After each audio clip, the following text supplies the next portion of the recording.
Hi friends, welcome to Thangam world. முக்கடலும் சங்கமிக்கும் குமரி மாவட்டம்.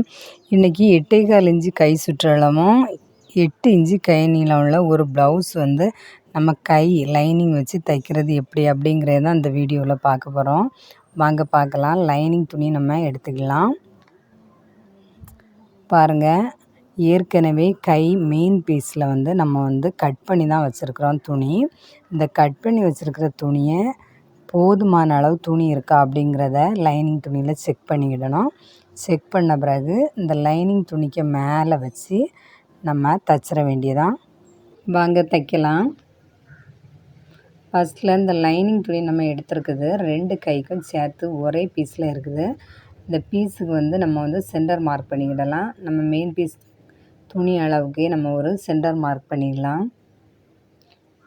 பாருங்கள், லைட்டாக மார்க் பண்ணி லைட்டாக ஒரு வீ கட்டிங் கொடுத்தாச்சு. அடுத்ததாக இந்த லைனிங் துணிக்கு மேலே நம்ம மெயின் பீஸ் துணி இருக்குல்ல, கை துணி, அந்த கை துணியை வச்சு ஜாயின் பண்ணிட வேண்டியதான். இந்த ஜாயின் பண்ணுறது கையோட எட்ஜி, கை கீழ் சுற்றளவு வரோம்ல அந்த பகுதியில் தான் நம்ம ஜாயின் பண்ணோம். இதுக்கு தையல் தும்பு எவ்வளோ விடுறோன்னா 1/2 இன்ச்சு தையல் தும்பு விடுறோம். விட்டு நேராக ஜாயின் பண்ணிட வேண்டியதான். இது நேர் தையல் தான் நம்ம போட்டுட்ருக்கோம்.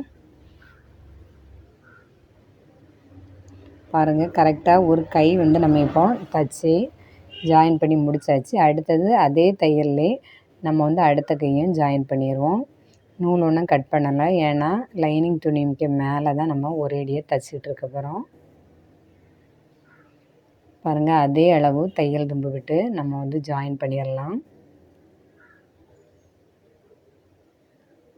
இந்த கை நீளத்துக்கு போதுமான அளவு நம்மகிட்ட லைனிங் இல்லை.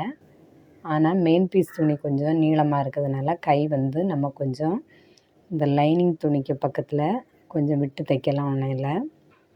இப்போ ஒரு தையல் நம்ம இப்போ போட்டாச்சு ஜாயின் பண்ணி. அடுத்ததாக அமுக்கு தையல் போட்டுக்கலாம்.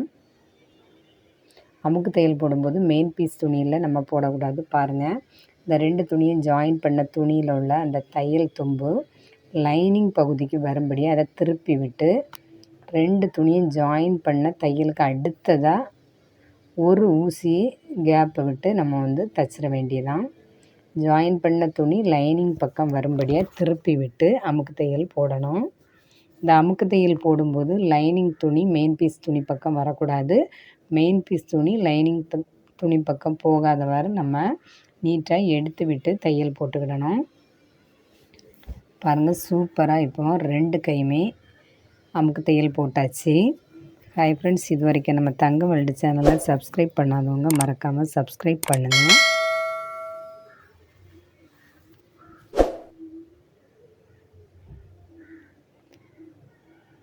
பாருங்கள், இப்போ தச்சு முடித்து நம்ம கட் பண்ணி 2 கையுமே தனித்தனியாக எடுத்தாச்சு. அடுத்ததாக நம்ம மெயின் பீஸ் துணி வந்து கை அளவுக்கு கரெக்டாக கட் பண்ணி வச்சுருக்குறோம். அந்த கை அளவும் பின்பகுதியில் இருக்குது. ஆனால் நம்ம லைனிங் துணி பகுதி வச்சு அந்த கையோட ஷேப்லேயே நம்ம வந்து தைச்சிக்கிட்டு இருக்கோம். ஏன்னா கைக்கு வந்து முன் கைக்குழி பின் கைக்குழி நம்ம மார்க் பண்ணி கட் பண்ணியிருப்போம். அதே மாடல்லே நம்ம வந்து இப்போ தையல் போட்டாச்சு. ஏற்கனவே மெயின் பீஸ் துணியில் நமக்கு கைக்கு கரெக்டாக அளவு வச்சு தான் நம்ம வந்து கட் பண்ணி வச்சுருக்குறோம். பாருங்கள், இந்த லைனிங் துணியை நம்ம கைக்கு அளவு கரெக்டாக கட் பண்ணி வச்சுருக்க துணிக்கு மேலே வச்சு நீட்டாக அந்த துணியோட மெயின் பீஸ் துணியோட அளவுக்கே நம்ம தைச்சிக்கலாம்.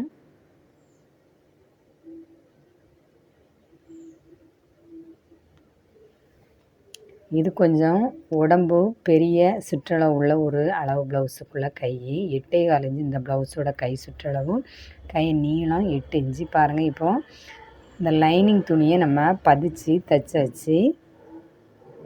அடுத்தது இதில் இருக்க வேஸ்ட்டை வந்து நம்ம கட் பண்ணி எடுத்துக்கிடுவோம். இந்த லைனிங் துணியை மெயின் பீஸ் துணிக்கும் மீதி இருக்கிற துணியெல்லாம் நம்ம அந்த கை கீழ் சுற்றளவு, கை முன் கைக்குழி பின் கைக்குழி சைடெல்லாம் இருக்கிறத கட் பண்ணி எடுத்தாச்சு.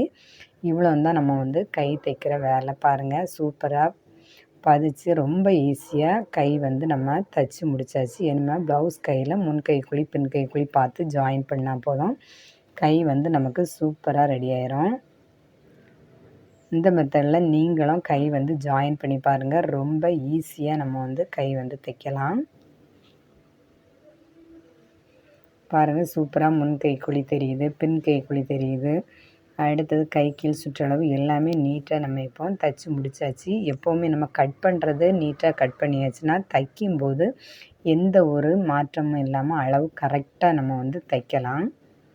பாருங்கள் கை நீளம், கை சுற்றளவு, முன் கை குழி, பின் கை குழி, கை கீழ் சுற்றளவு எல்லாமே நம்ம ஃபஸ்ட்டு மார்க் பண்ண அளவுக்கே நம்ம தைச்சி முடித்தாச்சு. பாருங்கள் சூப்பரான கை மாடல் வந்து நம்ம இப்போ தைச்சிருக்கோம். இந்த மாடலில் நீங்களும் தைச்சி பாருங்கள், ரொம்ப ஈஸியாக தைக்கலாம். ஹை ஃப்ரெண்ட்ஸ், மறக்காமல் நம்ம தங்கம் மெலடி சேனலை சப்ஸ்கிரைப் பண்ணுங்கள், லைக் பண்ணுங்கள், ஷேர் பண்ணுங்கள், கமெண்ட்ஸ் பண்ணுங்கள். தேங்க்யூ.